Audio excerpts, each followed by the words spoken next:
వీళ్ళు ఏవైతే ఈ 5 డిమాండ్స్ డిఎస్సి వాయిదా వేయమని అడుగుతున్నారు ఒక 2 నెలలు.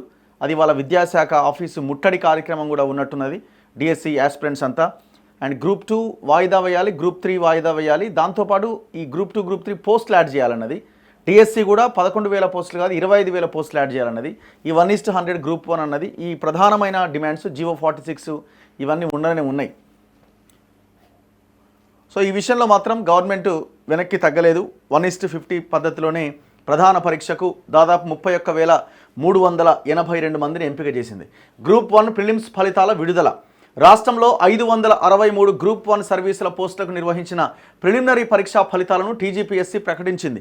ప్రధాన పరీక్షకు 31,382 మంది అభ్యర్థులను ఎంపిక చేసింది.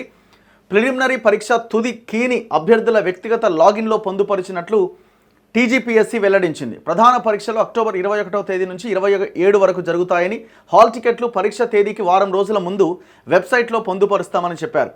గ్రూప్ 1 తుది కీలో మాస్టర్ ప్రశ్నాపత్రంలో 56, 59 ప్రశ్నలను తొలగించింది.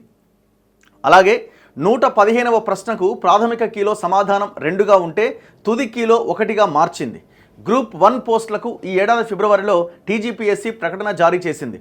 ఈ మేరకు 4,03,667 మంది దరఖాస్తు చేయగా జూన్ 9వ తేదీన నిర్వహించిన రాత పరీక్షకు 3,02,172 మంది హాజరయ్యారు.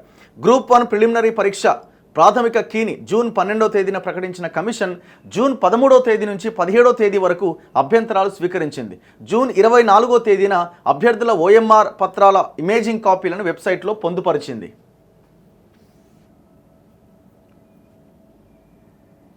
ప్రధాన పరీక్షకు అంటే మెయిన్స్ ఎగ్జామ్కి మల్టీ జోన్ వారీగా పోస్టుల సంఖ్యకు అనుగుణంగా 1:50 నిష్పత్తిలో అభ్యర్థులను ఎంపిక చేసింది. తెలంగాణ రాష్ట్ర సబార్డినేట్ సర్వీస్ నిబంధనలు 1996 ప్రకారం సంబంధిత కేటగిరీల అభ్యర్థుల సంఖ్య తక్కువగా ఉండడంతో ఆ మేరకు ఆయా కేటగిరీల నుంచి తదుపరి అభ్యర్థులను ఎంపిక చేసింది. క్రీడాకారుల కోటా కింద తదుపరి అభ్యర్థులను త్వరలో ప్రకటిస్తామని టీజీపీఎస్సీ తెలిపింది. గ్రూప్ 1 తుది ఫలితాలు ప్రకటించిన తర్వాత ప్రిలిమినరీ పరీక్షలో అభ్యర్థులు సాధించిన మార్కులు, కట్ ఆఫ్ మార్కులను కమిషన్ వెబ్సైట్లో పొందుపరుస్తామని పేర్కొన్నది. సో మొత్తానికి ఈ డిమాండ్ మీద, ఈ 1:100 డిమాండ్ మీద ప్రభుత్వం వెనక్కి తగ్గలేదు.